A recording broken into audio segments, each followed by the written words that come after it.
अवधूत चिंतना श्री गुरुदेव दत्त. नेहमीप्रमाणे ही माहिती अत्यंत दुर्लभ आणि दुर्मिळ आहे. त्यामुळे हा व्हिडिओ जराही स्किप न करता शेवटपर्यंत पहा. दत्तगुरूंनी 12,000 वर्षे कोणाची आराधना केली? त्यांचे आराध्य कोण आहे? हा प्रश्न दत्त संप्रदायाच्या, उपनिषदांच्या आणि अद्वैत वेदांताच्या अत्यंत गूढ आणि सखोल गाभ्याला स्पर्श करतो. सर्वसामान्य भक्ताला किंवा प्रापंचिक बुद्धीला नेहमी असे वाटते की जर कोणी तपश्चर्या किंवा साधना करत असेल तर ती स्वतःपेक्षा श्रेष्ठ अशा देवासाठी किंवा बाह्य शक्तीसाठी असली पाहिजे.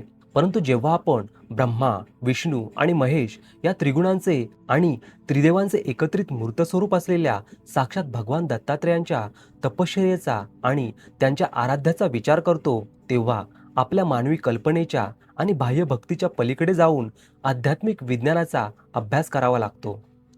भगवान दत्तात्रेयांचे संपूर्ण जीवन, त्यांचे अवतार कार्य आणि त्यांनी गिरनार पर्वतावर केलेली 12,000 वर्षांची अतिशय कठोर तपश्चर्या ही केवळ एक पौराणिक कथा नसून ते मानवी चेतनेला तिच्या मूळ उगमस्थानापर्यंत घेऊन जाणारे एक परम रहस्य आहे. या रहस्याचा उगम जाणून घेण्यासाठी आपल्याला दत्तात्रेय पुराण, त्रिपुरा रहस्य, अवधूत गीता आणि शांडल्य उपनिषदासारख्या अत्यंत प्रभावी शास्त्रांचा आधार घ्यावा लागतो. कारण या ग्रंथांमध्येच दत्त महाराजांच्या अंतरंगाचे आणि त्यांच्या साधनेचे खरे वास्तव अगदी स्पष्टपणे मांडलेले आहे. सगुण आणि कथित लीलेच्या दृष्टिकोनातून विचार केला तर भगवान दत्तात्रेय हे अत्री ऋषी आणि माता अनुसूया यांचे पुत्र म्हणून अवतीर्ण झाले. ते स्वतः परमेश्वराचे साक्षात रूप असूनही ते मानवी देह धारण केल्यावर एका आदर्श साधकाचे आणि अवधूताचे जीवन जगले. दत्तपुराणात असा उल्लेख येतो की जेव्हा दत्त महाराजांनी आपल्या अवधूत अवस्थेमध्ये प्रवेश केला तेव्हा त्यांनी सृष्टीच्या कल्याणासाठी आणि विश्वातील सुप्त ऊर्जांना जागृत करण्यासाठी हजारो वर्षे ध्यान केले. या सगुण स्तरावर त्यांनी केलेली तपश्चर्या ही विश्वाचे मूळ कारण असलेल्या सच्चिदानंद निराकार परब्रह्म तत्वाची आराधना होती. दत्त महाराज हे स्वतः विष्णू किंवा शिवाचे रूप मानले जात असले तरी ते कोणत्याही एका विशिष्ट नावाच्या किंवा रूपाच्या बंधनात अडकलेले नाहीत. त्यांनी केलेले ध्यान हे त्या अथांग, अनंत आणि अनादी अशा ईश्वरी ऊर्जेचे होते, ज्या ऊर्जेतून ब्रह्मा, विष्णू आणि महेश या तिन्हींची उत्पत्ती होते. त्यांनी जगासमोर हे दाखवून दिले की जेव्हा एखादा अवतार किंवा सिद्धपुरुष पृथ्वीवर येतो तेव्हा त्यालाही निसर्गाच्या नियमांचे पालन करून स्वतःला तपोबलाने शुद्ध करूनच आपले कार्य करावे लागते. त्यामुळे बाह्य जगाला आणि त्यांच्या शिष्यांना असे वाटत राहिले की दत्त महाराज कुणा दुसऱ्या देवाचे ध्यान करत आहेत, परंतु प्रत्यक्षात ती साधना संपूर्ण ब्रह्मांडाला व्यापून उरलेल्या एकाच अदृश्य ईश्वरी चेतनेची आराधना होती. परंतु जेव्हा आपण या रहस्याच्या दुसऱ्या आणि अत्यंत उच्च अशा निर्गुण अद्वैत स्तरावर प्रवेश करतो तेव्हा याचे उत्तर अधिक विस्मयकारक आणि डोळे उघडणारे मिळते. भगवान दत्तात्रेयांनी स्वतः मुखातून प्रकट केलेल्या अवधूत गीता या महान ग्रंथात त्यांनी या प्रश्नाचे उत्तर अत्यंत साध्या भाषेत दिले आहे. दत्त महाराज म्हणतात की या संपूर्ण विश्वात केवळ एकच आत्मा किंवा चैतन्य भरलेला आहे, ज्याला अद्वैत म्हटले जाते. या जगात ध्यान करणारा म्हणजेच साधक, ध्यानाचा विधी अर्थात साधना आणि ज्याचे ध्यान केले जात आहे तो देव म्हणजेच आराध्य, हे तिन्ही प्रत्यक्षात वेगळे नसून एकच आहेत. या सिद्धांतानुसार दत्तगुरूंनी केलेली 12,000 वर्षांची तपश्चर्या ही कोणत्याही बाह्य देवासाठी, देवीसाठी किंवा मूर्तीसाठी नव्हती, तर ती स्वस्वरूपाची म्हणजेच स्वतःच्या अंतरात्म्याची अखंड प्रचिती घेण्यासाठी होती. ते स्वतःच परब्रह्म असल्यामुळे त्यांचे आराध्य ते स्वतःच होते. त्यांनी स्वतःच्याच आतील अथांग शांततेचा, त्या निराकार चैतन्याचा आणि अखंड आनंदाचा अनुभव घेण्यासाठी स्वतःला त्या ध्यानावस्थेत विलीन केले होते. साधकाने बाहेर कुठेही न भटकता स्वतःच्या आत असलेल्या ईश्वराला शोधावे, हा परम संदेश जगाला देण्यासाठीच त्यांनी स्वतःच्या आत्म्याचे ध्यान करून 12,000 वर्षे घालवली. कारण जो स्वतःमध्येच ब्रह्मांड पाहतो तोच खरा अवधूत बनू शकतो. या अथांग साधनेचे मूळ विज्ञान त्रिपुरा रहस्य या ग्रंथात भगवान दत्तात्रेय आणि त्यांचे शिष्य परशुराम यांच्यातील संवादातून अधिक स्पष्ट होते. परशुराम जेव्हा सर्व जग जिंकूनही मनात शांतता लाभत नाही, म्हणूनच दत्त महाराजांकडे येतात आणि विचारतात की तुमच्या या अखंड आनंदाचे आणि शांततेचे रहस्य काय आहे. तेव्हा दत्त महाराज त्यांना एकांतात आत्मज्ञान देतात. ते सांगतात की माणूस जोपर्यंत स्वतःला शरीर समजतो तोपर्यंत त्याला देव आपल्यापेक्षा वेगळा वाटतो आणि तो त्याची बाहेर पूजा करतो.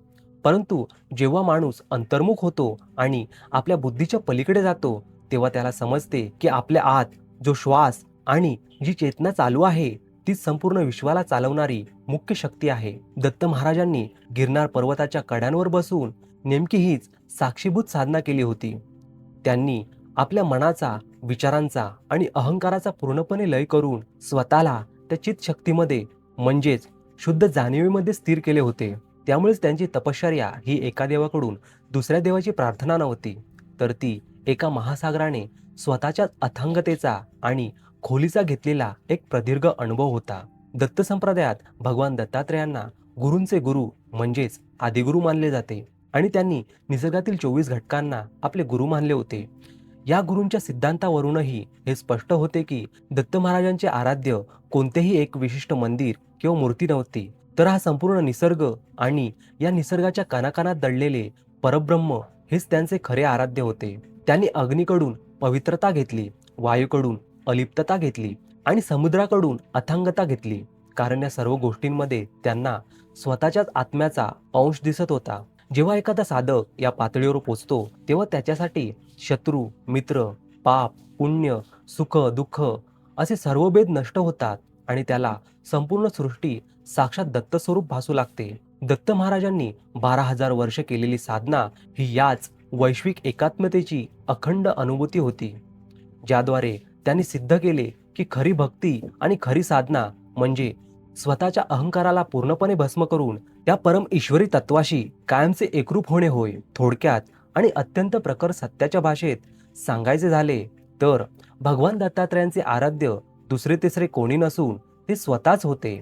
म्हणजेच त्यांच्या शरीराच्या आत वास करणारे निराकार, निर्गुण, सच्चिदानंद परब्रह्म हेच त्यांचे अंतिम आराध्य होते. त्यांनी केलेली ही प्रदीर्घ तपश्चर्या केवळ स्वतःसाठी नव्हती, तर भविष्यात येणाऱ्या कोट्यावधी साधकांना, संन्याशांना आणि भक्तांना अध्यात्माचा खरा मार्ग दाखवण्यासाठी निर्माण केलेले एक ऊर्जा केंद्र होते.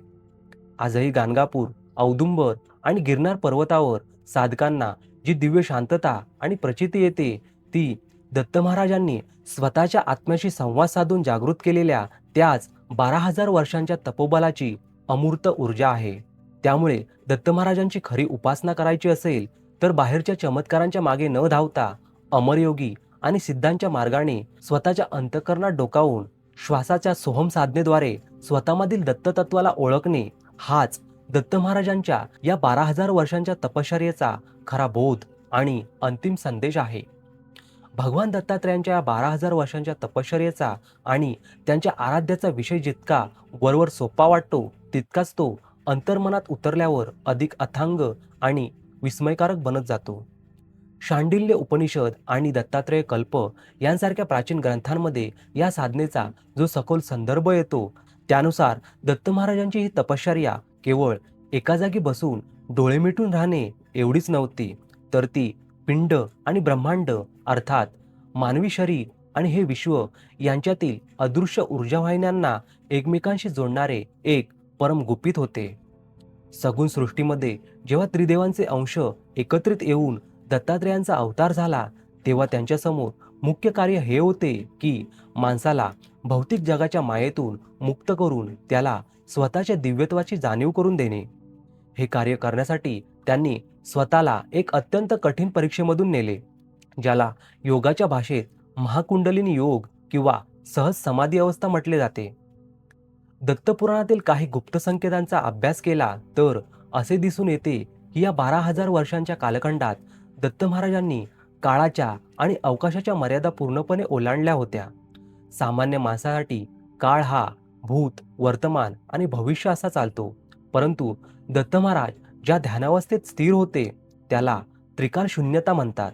या अवस्थेत साधकाचे आराध्य कोणतेही रूप नसून ते केवळ एक परम मौन असते. दत्त महाराजांनी या मौनाची आराधना केली, कारण या मौनातूनच विश्वातील पहिल्या ध्वनीची म्हणजेच ओंकाराची उत्पत्ती झाली आहे. जेव्हा ते या परमोच्च बिंदूवर पोचले, तेव्हा त्यांचा स्वतःचा स्थूल देह प्रकाशाच्या लहरींमध्ये रूपांतरित झाला. म्हणूनच दत्त संप्रदायात असे मानले जाते की दत्त महाराज आजही चिरंजीवी आहेत, कारण त्यांनी आपल्या शरीराला कर्माच्या आणि मृत्यूच्या बंधनातून मुक्त करून थेट परब्रह्माच्या चैतन्यात विलीन केले आहे. त्यांची तपश्चर्या ही स्वतःला बदलण्यासाठी नव्हती, तर या पृथ्वी तलावर एक असे अदृश्य ऊर्जा क्षेत्र तयार करण्यासाठी होती, ज्याच्या बळावर भविष्यातील हजारो पिढ्यांमधील साधकांना केवळ त्यांच्या स्मरणाने आत्मज्ञानाचा मार्ग सहज उपलब्ध व्हावा. या अथांग रहस्याचा संबंध थेट दत्त संप्रदायातील नाथपंथ आणि सिद्ध परंपरेशी येतो. नवनाथांचे आदिगुरु म्हणून जेव्हा दत्तात्रेयांनी नवनाथांना उपदेश केला, तेव्हा त्यांनी याच 12,000 वर्षांच्या तपश्चर्येचे फलित त्यांना गोरक्षकीलक आणि सिद्ध सिद्धांत पद्धतीच्या रूपात दिले.